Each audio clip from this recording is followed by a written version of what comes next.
Hey guys, welcome to my channel. This is my third video.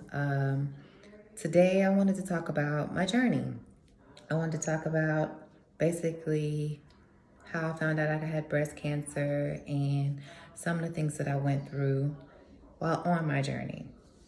So I'm gonna start with like how I found out I had breast cancer. So July 2017, I took an anniversary trip with a couple of friends and my husband, and we went to Puerto Rico. Got to Puerto Rico, it was beautiful, checked into the hotel, and I wanted to take a shower, put some more clothes on so we could go out for the day. Um, they didn't have enough towels in like bath towels. So I asked my husband to ask the staff for some more bath towels, but I took a shower anyway and I began to soap up. As I was soaping up, I found a hard little bitty pebble rock like around my breast area, like really, really hard. And I was like, what is this? I've never felt that before. It really kind of scared me. So I got out of the shower and I was like, hey babe, I found a lump in my breast. And I was like, do you want to feel it? So he felt it. It was hard. And he was like, look, it's probably nothing. Let's enjoy our anniversary trip. Let's not let that get us down or whatever. So we had a marvelous time in Puerto Rico, really good time. It was so beautiful. And in the back of my mind, the whole time I'm thinking, as soon as I get back, it's time for my Wills woman. It's probably nothing. I'm just gonna go ahead and get it checked. Got back, made my appointment. I remember calling my mom. I was like, hey mom, it's time for my Wells woman. And I found a lump, a little something, but it's probably nothing. Went, saw my OBGYN, and I told him I found a lump. And so he felt all around the breast and everything. He was like, I don't feel anything. My breast cancer actually happened to be higher up near my chest, not in the, meaty part of the breast. And so I took his hand and I said, it's here. And he was like, oh yeah, okay. So I'm gonna send you for a mammogram and I'm gonna send you for an ultrasound, but it's probably nothing. So just, chill out. Go ahead. I'm going to go ahead and schedule this for you. So did that. 2 days later, I went in. I had a mammogram for the very first time in my life, and it was horrible. Whew. I'm glad I don't have to have them anymore. And then I had an ultrasound. So during the ultrasound, you can kind of catch the cues from the lady that's doing them, what she's finding, because she's taking I guess photographs or whatever. They're looking at lymph nodes. They're looking at all this kind of stuff. So she kind of tells me in a roundabout way because she's not really supposed to tell me what she sees. But she said it appears to be breast cancer, a tumor or whatever you want to call it. And they needed to schedule a biopsy so they could test it. And they also wanted to test my lymph nodes because they were large at the time. So totally freaked out, like totally freaked out. They had to put me in another room for me to compose myself. Called my sister. She tried to calm me down. She was like, look, they're not even supposed to tell you that. They have to wait and send that off to the lab, blah, blah, blah, blah. So I get home,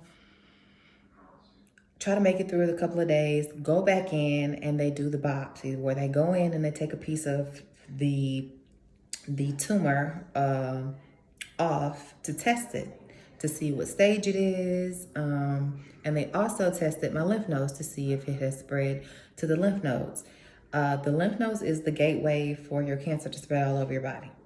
So they went in, they did the biopsy, within 2 days, but I had already knew because the lady already blabbed and told me she thought it was cancer. My OBGYN called. He was like, I hate to tell you, but it is breast cancer. I want you to meet with a team of doctors. These are my referrals. I got a pen and paper. I wrote them all down from my breast surgeon to oncologist to radiologist to plastic surgeon. So write all this information down, and my job is to make appointments with everybody. So mind you, this is July 2017. The next week I try to get in to see everybody. And the first person that I go visit to do a consultation with is the breast surgeon. Love him to death, Dr. Hubbard. He's retired now, but I go into this office. Now, mind you, at this time, I didn't know what stage I was, how long I had to live, what was going to happen to me, you know. So we go into his office, and his office is set up like a living room, or like a really cozy, really warm, and, you know, not like a doctor's office. He comes in, he has all these charts to explain in kind of layman's terms of what I have and what type of breast cancer I have. Because at that time, I didn't know there were many types of breast cancer. So I had stage 1 breast cancer, and what it appeared to be smaller than 2 centimeters. Any cancer or any tumor that is smaller than 2 centimeters can be considered a stage 1 breast cancer. The caveat to this is I was also HER2 positive, which means I have HER2 positive disease, which means my estrogen feeds my cancer. That's what makes it grow. So he explained to me, you know, that he really calmed me down from me thinking, you know, how long do I have to make it, to you're going to be okay. This is where your cancer is. It's this small. This is what we're going to do to treat it. These drugs that we have, you know, really work. We want to go in and we only want to do a lumpectomy at the time. And I was like, no, I don't want a lumpectomy. I don't do this anymore. Take them off. Just cut them off. And he was like, can I change your mind? It's very small. I was like, no. So he was like, okay. So he said, he gave me a referral for an oncologist, which happened to be with Texas Oncology. Now, in my mind, I'm like, I'm going to MD Anderson. Everybody knows in Houston and all over the world, they have the best cancer treatment, blah, blah, blah, blah. So I make an appointment with who he told me to make an appointment with, a referral, who is with Texas Oncology. And I also made another appointment with MD Anderson, a doctor. What I didn't know is they talk. They all talk. They're all on a board. They all talk about each other's patients or whatever. So I visited his referral first, Dr. Paula Ryan, and let me tell you, that visit scared the shit out of me. I went into a office where people were sick, like really, really, really sick. I saw healthy and people on their last legs. No hair, skinny, to people with hair, you know, seemed to be okay. But it was the scariest thing I saw in my life. Like I didn't know what to expect. So I went in, I met with her. This time I brought my husband in, and I'm gonna tell you, this lady's very matter of fact. She was like, this is what you have, this is what we found, and everything was research says, research. And the research says, da da da da. And I'm like listening, but I'm not listening, but I'm listening. And I'm like, so what are the courses of treatment? She was like, okay, we have one where we can do tamoxifen, that they find that some people have less side effects to tamoxifen, or they can do what they call the Red Devil. And some people get sicker on the Red Devil. It's a concoction of chemo and all that kind of stuff. So different kinds of chemo. So, but she told me since I had I was HER2 positive, that I also had to do a round of 52 weeks of Herceptin. Herceptin treats the HER2 positive disease that I have. And I'm thinking at first 12 weeks, okay, I can get through 12 weeks. You know, maybe I won't lose my hair. I can get through this.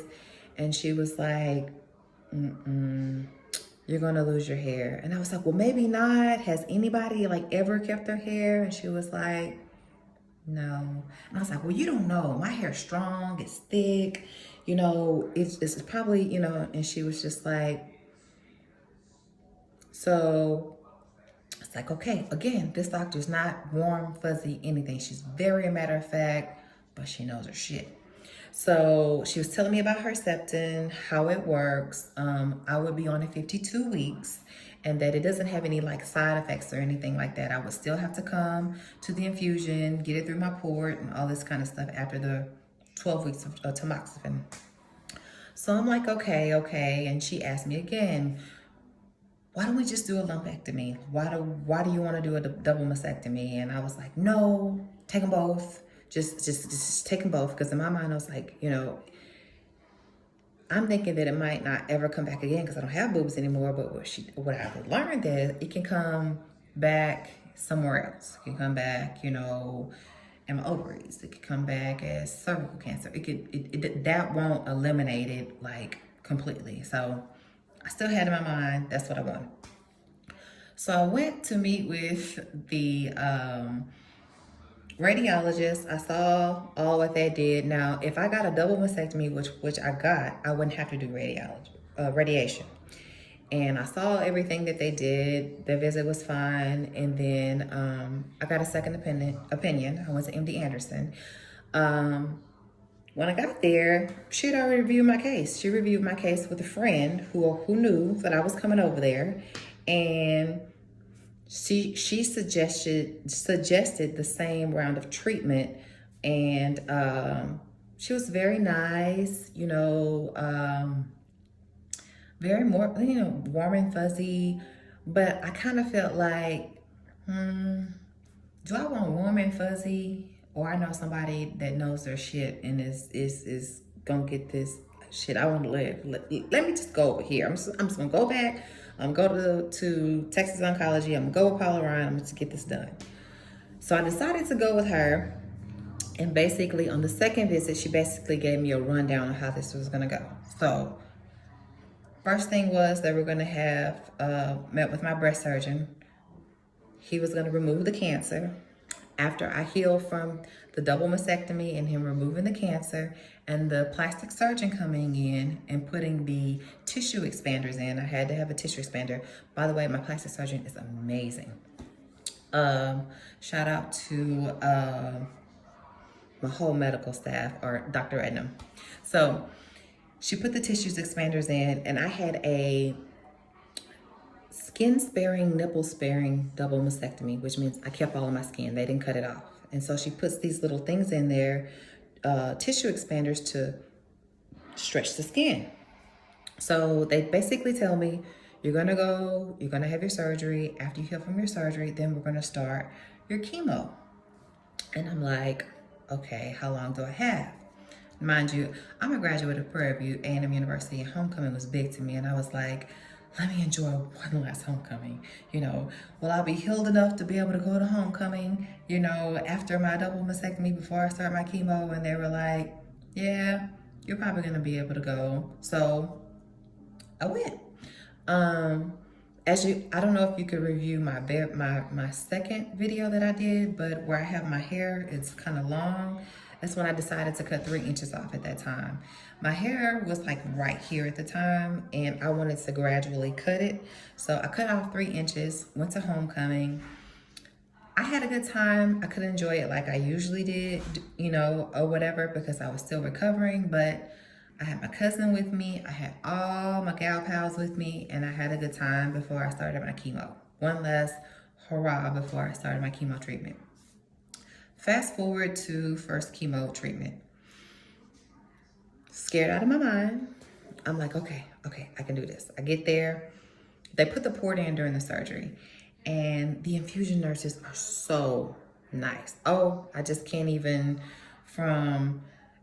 it's like they understand your fears, your anxiety, and like they let you know you're gonna be okay, So when they first get ready to port you, I had one nurse, because it kind of hurts a little bit. She was gentler than the other, so I would always ask for her. So I got hooked up. My mom was with me my first visit, and I had a reaction. I had some kind of allergic reaction where I felt like my cooter was on freaking fire. Like somebody lit it on fire. I broke out in like hives, rashes. My blood pressure went up. So they immediately stopped it and they gave me more of Benadryl, I guess. Don't know what they gave me to calm me down. They lowered the dosage and I was able to take the chemo. When they give you chemo, you sleep the whole time. You can try to talk and do all that. Halfway in, you sleep. So I would do a bag of tamoxifen and then I would do a bag of Herceptin. So I will be there a couple of hours. Now, I would be okay. I would just be drowsy. I would go home, and for the first 2 to 3 days, I basically slept. I just didn't have any energy. Thank God I didn't get really sick, like throwing up or some of the things that people go through on chemo. My biggest thing going through chemo was fatigue. I was so tired. I was so exhausted. I just didn't have energy to do anything but lay in the bed, anything. And then I would get like 2 to 3 days where I kind of felt back at myself, where I could get up and do stuff I used to do, but then it was time to go to chemo again. So that went on for a couple of weeks, and then I started to go see my plastic surgeon, where she would do she would pump me up. So she would I had tissue expanders. She would pump my breast up to expand the skin. So when she got ready to put the implants in, that they would just fit. Because when I first got the surgery, I looked like a rag doll. They basically cut my boobs off and sewed me together like a bear, like a rag doll bear. It looked horrible. I had no idea what I was getting myself into when I decided to do the double mastectomy. The pain of the recovery from it, everything was just, I couldn't use these muscles. I had to have help showering, getting out of bed, just doing just about everything. So, yeah, it was a process. I ended up moving in with my mom. She took wonderful care of me. I basically stayed in the bed the whole time. So when I would get call it the pump it up, the tissue expanders, I would be so sore. I would be hurting. They gave me medicine. I think they gave me Valium. So I took Valium when it was time to go get those. So one week it was getting the boobs pumped, and the other weeks were, every week for 12 weeks because I was getting chemo. But that's what my course of regimen was for 12 weeks straight. And after 12 weeks, I got to ring the bell. I'm gonna do a video about the hair loss, but I didn't start losing my hair at all until about the 5th treatment. I was really in denial. I was like, I'm gonna lose my hair. Look, first treatment, second treatment, third, I got all my hair. I got my brows, I got my lashes. Didn't last, but I'll talk about that on another video. So I got to ring the bell, but like I said, I was on Herceptin for 52 weeks. So I still had to go and get to the infusion center and get the rest of my chemo. And the process was the process taught me a lot. It taught me a lot about myself. It taught me that I am much stronger than what I thought I was. Mentally, physically, a lot of things that I didn't even think I could endure, I did, and I made it through. I didn't make it through alone. I had, of course, the Lord with me the whole time. I had friends and family come out of the woodworks with support, and it taught me to appreciate things, or not to take life for granted. Things that I put way on a pedestal to where I didn't care about anything but surviving. I was in straight survival mode, and I wanted to do this video though to let you guys know, or people that may be going through this, that there's light at the end of the tunnel. There's life after breast cancer. Now, don't get me wrong, I'm gonna do a video too about the depression and the anxiety that I experienced, and I still experience sometimes to this day due to the course of treatment that I've endured going through my journey. But at the end of the day, I'm here. I feel healthy. I do take tamoxifen. I will have to take tamoxifen for 10 years. That's another video we're going to talk about, tamoxifen. But I'm just out here trying to live my best life, trying to eat more healthier foods, even though I will say that my oncologist and all of my doctors don't think that diet has anything to do with you getting cancer, but the internet says differently. But living a better lifestyle is totally encouraged. As far as what you're eating and drinking and things like that. But I really wanted to do this video because I remember searching for people with breast cancer or people that were about to start their journey or had the same type of breast cancer I had. What did they look like? What were they going through? What did the end look like? All of this I was just searching for. Sometimes I found it, sometimes I didn't. Sometimes I scared myself with what I found. But I want to do this to let people know that there's life at the end of the tunnel, and let people know my process and talk about it. And it's therapeutic for me, myself, because a lot of times I don't get to talk about my journey. People who watched me go through my journey, which I didn't talk about a lot, but I think this is a good platform for me to help others with what they may be experiencing or going through. So if you want to hear more about things I'm going to be talking about, like my journey, hair, makeup, and nails, things like that, how to deal with anxiety and depression and weight management, subscribe to my channel. Thanks.